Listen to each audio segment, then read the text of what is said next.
Hi guys, how are you today? So my little rap friends, today I'm going to talk about the blogs. And even though I have covered how to hire a publicist, and you should go back and watch that because that really does matter.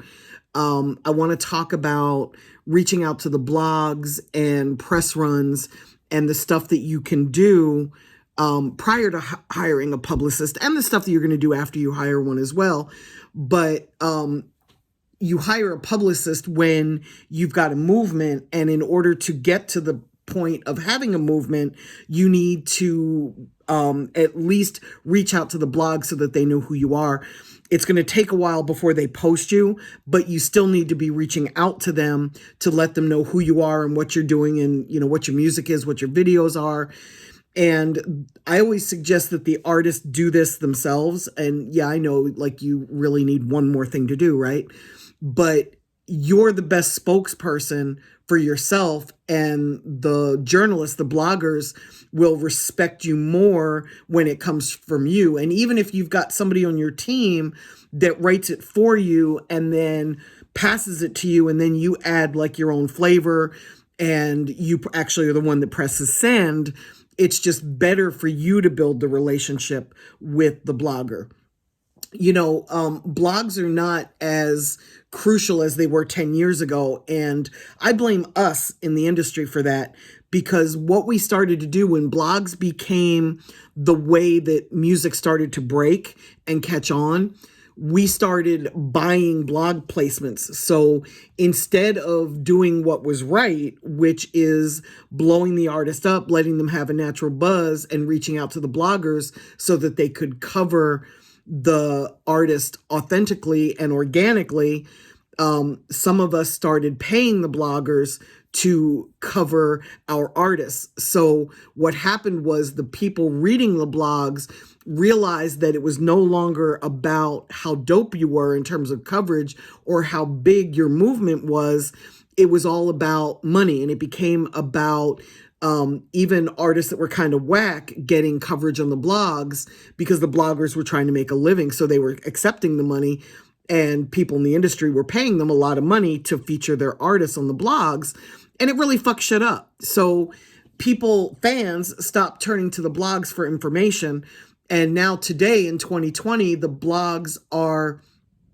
more successful blogs are the ones like Shade Room and Worldstar, the ones that have the more sensational, DJ Academics, Vlad TV, the ones that have the more sensational coverage from the music industry, as opposed to the ones that are there to talk about the industry as a whole, or what artists are coming up, who's new, who's doing what, so the blogs are even struggling a little bit. But as an artist, you need to be everywhere. So even if there's only 10 people reading a blog, you need to be there, because that's 10 people that could potentially know who you are. And it doesn't make sense to hire a publicist and spend the money to do that. It's really something that you can do yourself. So I suggest that you start reaching out to the blogs. And the way that you should do that is you should go to the blogs, see the coverage, get to know who the writers are, get to know them by their bylines, figure out who the writers are that cover your type of music positively. So if you're a more lyrical rapper, who are the bloggers and the journalists that really like lyrical rap? Who are the ones that like street rap if you're more of a street rapper? So get to know who the writers are, and then start building a relationship one-on-one with that blogger. And you can find out the best way to reach them. You can find them on Instagram, you can find them on Twitter, you can find them on LinkedIn, you can Google email address for whoever that person is. Get to know them as a person, get to know what their likes are, and start building a relationship, as well as updating them on your music and what you're doing. This industry is built on relationships, so you're going to have to do this eventually anyway.